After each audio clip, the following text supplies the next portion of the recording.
오늘 말씀의 제목은 반드시 하나가 되어야 한다라는 제목입니다. 본문은 에베소서 4장 12절로 15절입니다. 다 같이 한번 읽어보세요. 이는 성도를 온전하게 하여 봉사의 일을 하게 하며 그리스도의 몸을 세우려 하심이라. 우리가 다 하나님의 아들을 믿는 것과 아는 일에 하나가 되어 온전한 사람을 이루어 그리스도의 장성한 분량이 충만한 데까지 이르리니 이는 우리가 이제부터 어린 아이가 되지 아니하여 사람이 속임수와 간사한 유혹에 빠져 온갖 교훈의 풍조에 밀려 요동하지 않게 하려 함이라. 오직 사랑 안에서 참된 것을 하여 범사에 그에게까지 자랄지라. 그는 머리니 곧 그리스도라. 아멘. 우리가 신앙생활을 하는 목적은 무엇일까요? 오늘 본문은 하나님께서 하나님의 아들을 믿는 것과 아는 일에 하나가 되라고 말씀하고 계십니다. 과연 우리는 예수 그리스도와 하나가 될 수 있을까요? 하나가 되어야 하는 이유는 무엇이고 또한 그 방법이 있을지에 대해서 오늘 자세히 서로 말씀을 찾아보도록 하겠습니다. 또한 나 자신의 신앙 상태를 뒤돌아보는 시간을 가져보도록 하겠습니다. 본문 12절입니다. 이는 성도를 온전하게 하여 봉사의 일을 하게 하며 그리스도의 몸을 세우려 하심이라 이렇게 기록이 되어 있는데요. 여기 본문이 이는 이렇게 시작이 되어 있는데 전에는 11절 이전에 어떤 내용이냐면 성도들에게 우리 믿음을 가진 분들에게 직분을 주는 이야기가 나옵니다. 그 직분을 주는 이유는 그래서 12절에 이는 이렇게 시작이 되고 있습니다. 그 직분을 주는 이유는 그리스도의 몸을 세워서 봉사를 하게 하기 위해서 직분을 준다 이렇게 말씀을 하는 내용입니다. 그리스도의 몸을 세우는 그 봉사를 하게 하기 위해서 직분을 준다고 하였는데 그리스도의 몸을 자세히 살펴보면 어떤 뜻이 있느냐면 구조하다, 보호하다, 고치다, 보존하다, 완전하게 만들다, 안전하고 튼튼하게 지키다, 그리고 위험과 파괴로부터 지키다 이런 뜻이 있어요. 이 몸에는 이러한 뜻이 있습니다. 그래서 그 그리스도의 몸을 세우게 한다는 것은 예수 그리스도의 육신의 몸이 바로 나의 몸이기 때문에 그리스도의 몸을 바르게 세워야 하는 것이죠. 그것은 나의 몸을 바르게 세우는 것과 같은 것입니다. 이 몸에 대해서 창세기에 나오는데 한번 자세히 살펴볼게요. 창세기 2장 23절로 24절 한번 읽어보세요. 아담이 이르되 이는 내 뼈 중에 뼈요 살 중에 살이라. 이것을 남자에게서 취하였은즉 여자라 부르리라 하니라. 이러므로 남자가 부모를 떠나 그의 아내와 합하여 둘이 한 몸을 이룰지로다. 이렇게 말씀하고 있습니다. 이 아담은 예수님의 예표입니다. 그래서 아담이 하와에게 내 뼈 중에 뼈요 살 중에 살이라 이렇게 말씀을 했어요. 그래서 여기 몸이라는 단어가 같은 단어입니다. 예수님께서 나를 아내로 맞아들일 때 어떻게 말씀을 하시냐? 너는 나의 뼈 중에 뼈고 살 중에 살이다. 나는 또 예수님 그리스도의 그 한 몸이기 때문에 예수 그리스도가 나의 뼈이고 나의 살이다.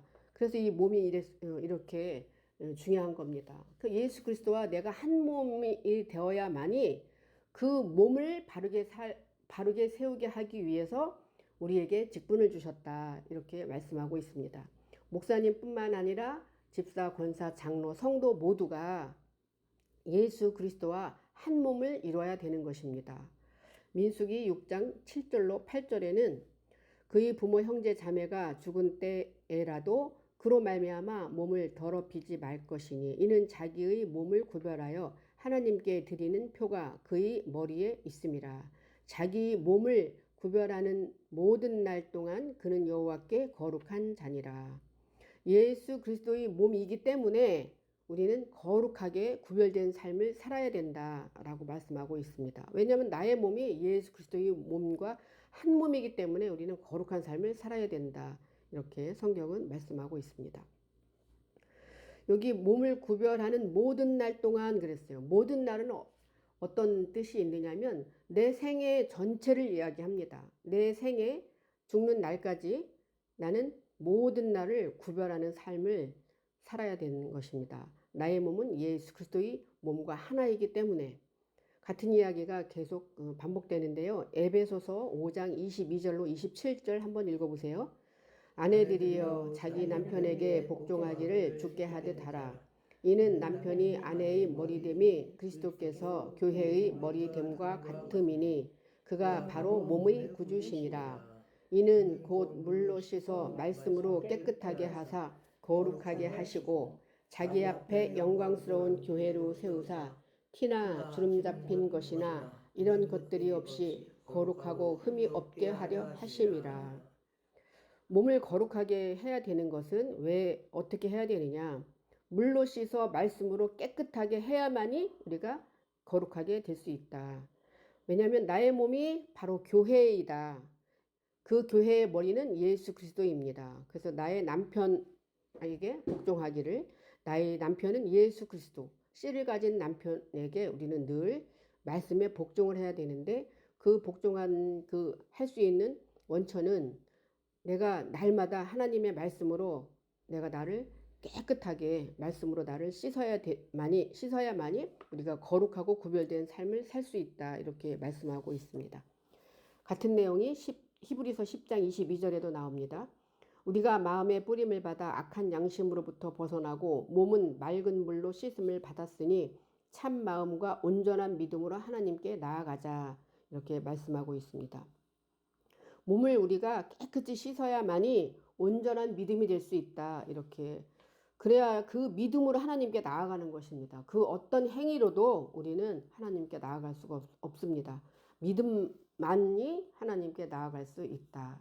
그래서 우리는 그 12절의 그 결론을 보시면 12절의 결론은 직분을 주는 이유는 예수 그리스도와 내가 하나 되어 몸된 성전을 이루기 위해서 우리는 직분을 주는 것이다. 그 몸된 성전의 머리는 예수 그리스도이다. 나의 사상을 지배하는 분이 바로 예수 그리스도여야만이 내가 완전하고 거룩한 삶을 살 수 있다. 이렇게 12절의 결론입니다.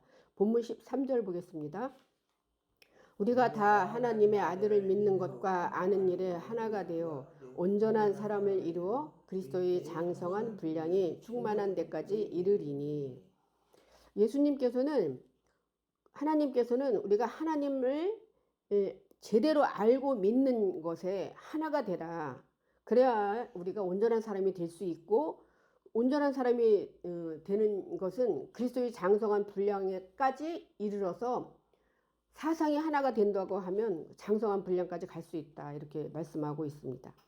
하나님의 아들을 믿는 것과 아는 일에 하나가 된다는 것은 연합의 의미가 있는 것이죠. 둘이 연합하여 한 몸이 되어야만이, 사상과 몸이 하나가 되어야만이 하나님을 믿는다, 하나님을 안다, 이렇게 말씀할 수 있습니다.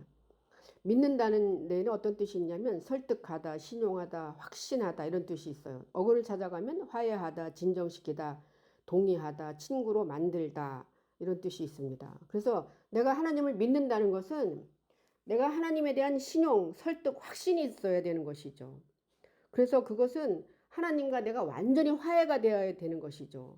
그리고 예수님께서 내가 예수를 서로 진정시킬 수가 있어야 되는 것입니다.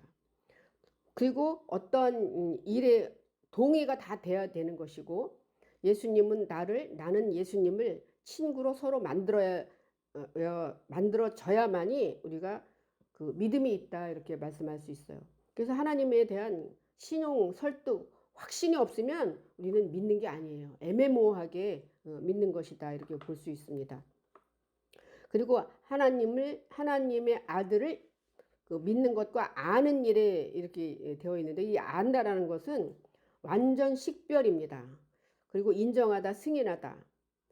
구별을 정확히 할 수 있어야 돼요. 이게 하나님인지 하나님이 아닌지, 이것이 예수인지 아니면 그리스도인지, 이게 진리인지 비진리인지 완전 식별을 우리가 할 수 있어야 돼요. 그리고 인정하고 승인할 수 있어야만이 하나님을 안다라고 말씀할 수 있습니다. 그리고 아는 일에 하나가 되어 있어요. 이 하나는 어떤 뜻이냐면 만장일치, 그리고 연합, 동의, 이런 뜻이 있어요. 그래서 우리가 하나가 된다는 것은 만장일치가 되어야 되는 것이죠. 예수 그리스도와 내가 완전한 동의가 있어야 되고 연합을 해야만이 하나다 이렇게 볼 수 있습니다. 우리 그래서 하나님의 아들을 믿는 것과 아는 일에 하나가 되어야만이 우리가 믿음이 있다. 그리고 온전한 사람이 될 수 있는 것입니다. 믿음에 대해서 한번 보겠습니다. 로마서 10장 8절. 그러면 무엇을 말하느냐? 말씀이 내게 가까워 내 입에 있으며 내 마음에 있다 하였으니 곧 우리가 전파하는 믿음의 말씀이라 이렇게 기록이 되어 있습니다. 믿음이 있다는 것은 우리가 어떻게 표현을 해야 되느냐? 하나님의 말씀이 내 입과 내 마음에 있어야 돼요. 내 입과 내 마음에 있다는 것은 호흡이 같아져야만이 내 입과 내 마음을 통해서 예수님이 호흡으로 삶으로 나올 수 있는 것입니다. 그래서 믿음이 있다는 것은 하나님의 말씀이 호흡으로 내 삶을 주장해야 되는 것이다. 이렇게 볼 수 있고요. 또 믿음에 대해서 몇 가지 더 보는데요. 로마서 10장 17절 다 같이 한번 읽어보세요. 그러므로 믿음은 들음에서 나며 들음은 그리스도의 말씀으로 말미암았느니라. 분명히 이 말씀은요. 들으면서 나는데 누구 말씀을? 그리스도의 말씀이에요. 예수의 말씀이 아니고 그리스도의 말씀으로 우리가 믿음이 점점 자란다 이렇게 말씀할 수 있습니다. 그래서 예수 말씀에서 그리스도의 말씀으로 우리가 진행이 돼야 되는 것이죠. 그 예수 말씀은 율법이다 이렇게 볼 수 있고요. 그리스도의 말씀은 율법이 복음으로 해석이 되어야 되는 것이죠. 문자적인 것이 영적으로 나에게 해석이 되어야만이 기름 부음을 받은 자 그리스도의 말씀이다 이렇게 말씀드릴 수 있습니다. 예수님도 그 세례를 받고 나서 물 세례를 받고 나서 그리스도로 일컬음을 받게 된 것입니다. 그래서 예수 말씀에서 그리스도의 말씀으로 변화된다는 것은 육의 말씀이 영으로 해석이 되어서 내가 삶으로 나타날 수 있어야 되는 것을 바로 그 육의 말씀이 영적으로 해석되어야 되는 것이다. 그래서 말씀이 진행이 되는 것을 그리스도의 말씀으로 말미암아 믿음이 생긴다. 예수 말씀만 들으면 우리가 윤리와 도덕적인 것밖에 되지 않는다는 것이죠. 갈라디아서 2장 20절 보겠습니다. 내가 그리스도와 함께 십자가에 못 박혔나니 그런즉 이제는 내가 사는 것이 아니요 오직 내 안에 그리스도께서 사시는 것이라. 이제 내가 육체 가운데 사는 것은 나를 사랑하사 나를 위하여 자기 자신을 버리신 하나님의 아들을 믿는 믿음 안에서 사는 것이라. 예수님께서 나를 위해서 십자가에 돌아가셨어? 이렇게만 알고 있다면 그것은 육의 말씀이고 예수 말씀이에요. 그런데 그리스도와 함께 내가 십자가에 못 박혔다는 것이죠. 그래서 믿음이라는 것은 부활을 제대로 아는 게 바로 믿음이다 그래요. 그래서 내 안에 그리스도가 살아있는 것을 아는 것이 믿음인 것입니다. 육을 가진 예수님이 십자가에 못 박힌 이유는 육체를 가진 내 안에 그리스도로 부활하여 나와 함께 살기 위해서, 즉 내 안에 정확히 부활을 했다고 하면 내가 살아있는 동안 나는 영생하고 평안하고 충만하고 천국의 삶을 살 수가 있는 것입니다. 왜? 육을 떠난 영의 삶을 살 수 있기 때문에. 그것은 내가 반드시 육적 사고를 버려야만이 영적 사고로의 전환이 이루어지는 것입니다. 그래서 믿음이라는 것은 내 안에 그리스도가 부활했다 라고 정확히 알고 있어야지 그걸 믿음이다, 부활이다 그래요. 고린도전서 15장 13절로 17절 한번 다 같이 읽어보세요. 만일 죽은 자의 부활이 없으면 그리스도도 다시 살아나지 못하셨으리라. 그리스도께서 만일 다시 살아나지 못하셨으면 우리가 전파한 것도 헛것이요 또 너희 믿음도 헛것이며 또 우리가 하나님의 거짓 증인으로 발견되리니 우리가 하나님이 그리스도를 다시 살리셨다고 증언하였음이라. 만일 죽은 자가 다시 살아나는 일이 없으면 하나님이 그리스도를 다시 살리지 아니하셨으리라. 만일 죽은 자가 다시 살아나는 일이 없으면 그리스도도 다시 살아나신 일이 없었을 터이요. 그리스도께서 다시 살아나신 일이 없으면 너희 믿음도 헛되고 너희가 여전히 죄 가운데 있을 것이요. 그래서 믿음이라는 것은요, 내가 죽은 상태였었습니다. 내가 죽은 상태에서 내 안에 그리스도가 부활한 것입니다. 그 부활이 없으면 우리는 믿음이 헛건이다 그래요. 내 안에 예수가 부활하지 않고 내 인생 내 마음대로 내 뜻대로 살아간다면 그것은 믿음이 없는 것이고 헛믿음입니다. 그걸 바로 뭐라고 그래요? 우상숭배라고 그래요. 내가 하나님을 믿는데 왜 믿느냐? 믿음이 뭐냐라고 했을 때 우리는 정확하게 신용으로 설득으로 확신할 수 있는 대답을 해야 되는 것이죠. 예수 그리스도가 내 안에 부활하지 못하면 나는 영원한 죄인이고 헛된 믿음입니다. 말씀했잖아요. 그리스도께서 다시 사신 일이 없으면 너희 믿음도 헛되고 너희가 여전히 죄 가운데 있을 것이요. 우리 육을 가진 인간은 죄인일 수밖에 없어요. 모두가 다 죄인입니다. 그래서 내 안에 예수 그리스도가 부활을 해야만이 그 부활하신 예수님이 나의 삶을 이끌어야만이 내가 죄 가운데서 사함받고 의인이 될 수 있는 것입니다. 로마서 12장 3절 내게 주신 은혜로 말미암아 너희 각 사람에게 말하노니 마땅히 생각할 그 이상의 생각을 품지 말고 오직 하나님께서 각 사람에게 나누어 주신 믿음의 분량대로 지혜롭게 생각하라 그래요. 그래서 이 분량이 다 있어요. 사람마다. 이것은 이해되는 만큼 깨달은 만큼만 내가 삶으로 실천하라는 것이죠. 모든 것을 다 깨달을 수가 없어요. 우리는 깨닫게 하기 위해서 늘 신앙이 진행하는 것입니다. 13절의 전체적인 내용은 믿음은 내 안에 예수 그리스도가 부활한 것을 알고 믿어야 되는 것이 정확한 믿음입니다. 그래야만이 예수 그리스도로 인해서 내가 온전한 사람이 될 수 있는 것입니다. 내 안에 예수 그리스도가 부활을 해서 살아야만이 그 예수 그리스도로 인해서 내가 온전한 사람이 될 수 있는 것입니다. 본문 14절입니다. 이는 우리가 이제부터 어린아이가 되지 아니하여 사람의 속임수와 간사한 유혹에 빠져 온갖 교훈의 풍조에 밀려 요동하지 않게 하려 함이라. 우리가 왜 이렇게 믿음이 있어야 되고 반드시 하나가 되어야 되느냐? 그것은 온전한 사람이 왜 되어야 되느냐 하면은 사람의 속임수와 간사한 유혹에 빠져 온갖 풍조에 밀려 요동하지 않게 하기 위해서 우리가 제대로 된 그 믿음이 있어야 된다라는 것이죠. 사람의 속임수와 간사한 유혹은 왜 생기느냐 하면 육을 가지고 있는 우리는 나 자신을 위해서 살 수밖에 없습니다. 그래서 육을 위한 사고는 인간의 욕심으로부터 시작이 되고요. 이것은 보이는 것을 문자와 행위로 그대로 믿는 것이죠. 해석을 할 수가 없어요. 영적인 해석이 되지 않는 것이죠. 그걸 간사한 유혹으로 써놓은 것을 문자 그대로 믿고 행위대로 믿고 이런 모든 것이 사람이 속임수와 간사한 유혹입니다. 여기에 빠지지 않게 하기 위해서.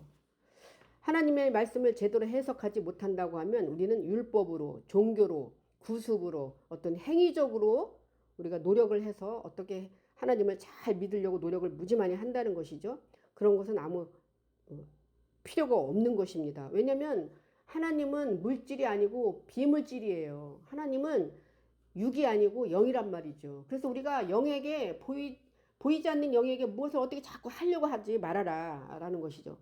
에베소서 4장 21절로 24절 진리가 예수 안에 있는 것 같이 너희가 참으로 그에게서 듣고 또한 그 안에서 가르침을 받았을진데 너희는 유혹의 욕심을 따라 썩어져가는 구습을 따르는 옛사람을 벗어버리고 오직 너희 심령이 새롭게 되어 하나님을 따라 의와 진리의 거룩함으로 지으심을 받은 새 사람을 입으라.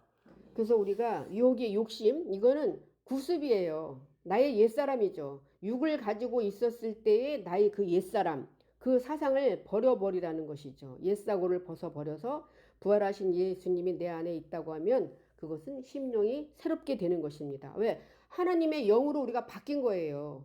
육적인 생활에서 하나님의 영적으로 보이지 않는 세계를 하나님의 영으로 우리가 하나가 되는 것이죠. 그래서 내 안에서 예수가 부활했다고 하면 우리는 새 사람이 된 것입니다. 그리고 여기 온갖 교훈의 풍조에 밀려 요동하지 않게 하기 위해서 우리가 그 어린아이 신앙에서 벗어나야 된다는 것이죠. 온갖 교훈은 또 어떤 것들이 있는지 한번 보겠습니다. 마태복음 15장 8절로 9절 이 백성이 입술로는 나를 공경하되 마음은 내게서 멀도다. 사람이 계명으로 교훈을 삼아 가르치니 나를 헛되이 경배하는도다 하였느니라 하시고 이렇게 말씀하고 있습니다. 하나님을 믿는다. 열심히 교회 다닌다. 신앙생활 잘한다. 새벽기도 간다. 11조 감사원금 잘 낸다. 입술로는 나를 공경해요. 하나님을 너무 사랑하고 공경한다는 것이죠. 그런데 마음이 멀대는 거예요. 마음이 하나 되지 못했다는 것이죠. 그것은 사람의 계명으로 교훈을 가르쳤기 때문에 그래서 헛되이 경배한다는 것이죠. 네가 나를 헛되이 경배하는도다. 성전문을 닫았으면 좋겠다. 그것이 바로 우상숭배예요. 우리가 자꾸 우상숭배는 밖에 보이는 외적인 것을 우상숭배라고 말할 수 있습니다. 그것도 보이는 우상숭배 맞습니다. 그러나 하나님은 보이지 않는 영적인 세계를 말씀하는 것이죠. 비물질의 세계를 이야기하는 것입니다. 디모데전서 4장 6절로 7절에 대해서 교훈에 대해서 나오는데 보겠습니다. 내가 이것으로 형제를 깨우치면 그리스도도 예수의 좋은 일꾼이 되어 믿음의 말씀과 내가 따르는 좋은 교훈으로 양육을 받으리라. 망령되고 허탄한 신화를 버리고 경건에 이르도록 내 자신을 연단하라. 전에 내려오는 사건이라. 아니요, 이거는요. 여기 망령되고 허탄한 신화는 뭐냐면 전에 내려오는 하나님의 역사적인 사건 있죠. 이런 것들이 허탄한 신화다. 예화를 우리가 해석할 수 없으면 우리는 신화를 시스토리로 받아들이는 거죠. 아, 그랬대. 예수님이 나를 위해서 십자가에 못 박으셨대. 나는 그것만 믿으면 돼. 이 사건, 이것을 그냥 글자 그대로 알고 있다고 하면 허탄한 신화예요, 그게. 그래서 우리는 연단을 해야 되는 것이죠. 경건에 이르도록 하려면 우리가 연단을 해야 되는데 연단은 어떤 방법으로 하느냐? 물로 씻어 말씀으로 나를 깨끗하게 해야 되고요. 영의 변화를 위해서 말씀으로 나를 늘 갈고 닦아야만이 연단하는 것입니다. 가만히 앉아 있어서 되는 게 아니고 우리가 찾고 두드리고 해야지 되는 것이죠. 그 교훈은 또 율법의 그물일 수가 있습니다. 잠언 13장 14절 지혜 있는 자의 교훈은 생명이 셈이니 사망의 그물에서 벗어나게 하느니라. 지혜가 누구냐? 예수 그리스도가 지혜예요. 지혜 있는 자의 교훈, 예수 그리스도의 교훈을 들어야지만이 되는 것이지 우리가 인간의 어떤 교훈, 윤리와 도덕적인 착하고 좋은 사람 만들기 그런 것은 인간의 교훈입니다. 그것은 하나님의 교훈은 예수 그리스도의 교훈은 사망의 그물에서 나를 벗어나게 해준다라는 것입니다. 그대로 있으면 사망의 그물에서 종교에서 우리는 계속 그 그물 안에서 벗어날 수가 없는 것입니다. 하나님이 우리를 요동하지 않게 하기 위한 그 뜻은 무엇이냐면 하나님의 계획과 의도와 뜻을 정확히 알고 내가 살아있는 동안에 예수 그리스도가 내 안에서 부활을 했다고 하면 우리는 평안하고 안정되고 충만하여서 하늘의 삶, 천국의 삶, 영생의 삶을 살아갈 수 있어야 되는 것이죠. 그런데 아직 그렇게 되지 못했다고 하면 우리는 아직도 하나님을 제대로 알지 못하는 것이다. 이렇게 볼 수 있습니다. 왜냐하면 육을 가졌기 때문에 이 육이 영으로 변화되기 위해서는 수많은 연단이 있어야 되는 것입니다. 본문 15절입니다. 오직 사랑 안에서 참된 것을 하여 범사에 그에게까지 자랄지라. 그는 머리니 곧 그리스도라. 그래서 오직 사랑 안에서 보세요. 오직 사랑이신 예수 그리스도가 나의 머리를 지배하게 되면 나도 오직 사랑이 되고 나도 그리스도가 되어야 되는 것입니다. 그 완전한 사랑이신 예수 그리스도가 내 안에 오면 나도 사랑이 내 안에 머리로 나를 지배해야 되는 것이죠. 그래서 나도 그리스도가 되어야 되는 것입니다. 그는 머리니 곧 그리스도라. 이 뜻은 어떤 뜻이냐면 머리는 주인이다, 남편이다, 모퉁이 똘이다 이런 뜻이 있습니다. 마태복음 8장 20절 예수께서 이르시되 여우도 굴이 있고 공중의 새도 거처가 있으되 인자는 머리 둘 곳이 없다 하시더라. 인자가 머리 둘 곳이 없대요. 어디 잠잘 때를 찾는 게 아니라는 것이죠. 내 생각, 내 뜻대로 내가 산다고 하면 내 인생이니까 내 생각대로 살 거야. 내가 그동안 보고 듣고 경험한 대로 나는 생각하고 말하고 할 거야 한다고 하면은 예수님이 나의 머리로 아직 오지 않은 것입니다. 그래서 머리 둘 곳이 없다 그래요. 예수님이 머리 둘 곳이 없으면 어떻게 합니까? 나는 내 생각 내 뜻대로 살아갈 수밖에 없어요. 성경도 글자 그대로 해석할 수밖에 없어요. 요한계시록 1장 5절 한번 읽어보세요. 또 충성된 증인으로 죽은 자들 가운데에서 먼저 나시고 땅의 임금들이 머리가 되신 예수 그리스도로 말미암아 은혜와 평강이 너에게 있기를 원하노라. 우리를 사랑하사 그의 피로 우리 죄에서 우리를 해방하시고 그래요. 예수 그리스도가 내 안에 오게 되면 나는 죄에서 해방된 거예요. 죄인에서 벗어난 것이죠. 의인이 된 것입니다. 내가 잘해서가 아니에요. 내가 윤리와 도덕을 100%다 지켜서가 아니에요. 지킬 수도 없어요. 육을 가진 사람은. 그래서 내 머리에 예수 그리스도가 오게 되면 죄에서 해방되고 나는 은혜와 평강이 나에게 있게 되는 것입니다. 은혜와 평강이 아직 나한테 완전하게 자리 잡지 못했다고 하면 아직은 내 머리에 예수님이 반밖에 안 온 거예요. 잠언 11장 26절 읽어보세요. 곡식을 내놓지 아니하는 자는 백성에게 저주를 받을 것이나 파는 자는 그의 머리에 복이 임하리라. 이렇게 말씀되고 있습니다.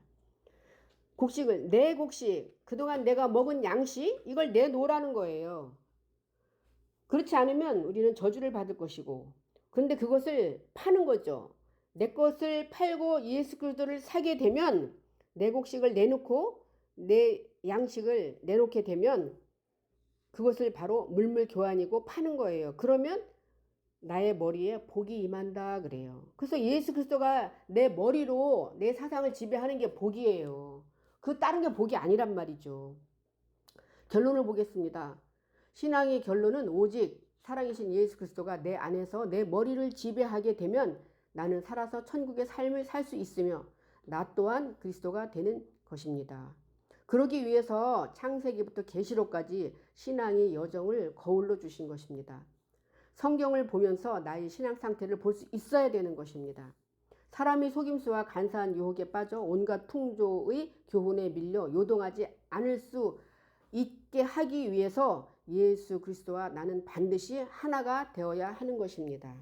말씀을 마치겠습니다.